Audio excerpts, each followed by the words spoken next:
رسول اللہ صلی اللہ علیہ وآلہ وسلم کی پیاری پیاری حدیث مبارکہ۔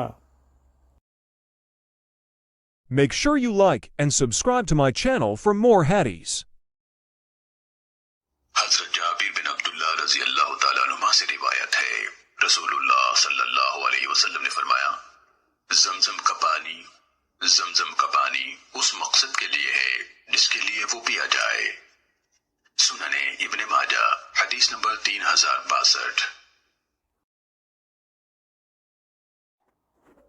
امام مالک رحمہ اللہ نے بیان کیا، ان سے نافع نے اور ان سے عبداللہ بن عمر رضی اللہ عنہ نے، کہ رسول اللہ صلی اللہ علیہ وسلم نے فرمایا، ایک عورت کو عذاب ایک بلی کی وجہ سے ہوا جسے اس نے اتنی دیر تک باندھے رکھا تھا کہ وہ بھوک کی وجہ سے مر گئی، اور وہ عورت اسی وجہ سے دوزخ میں داخل ہوئی۔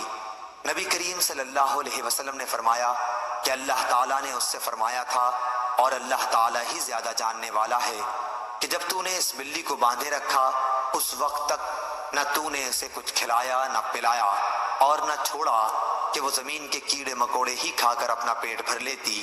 صحیح بخاری حدیث نمبر 2365۔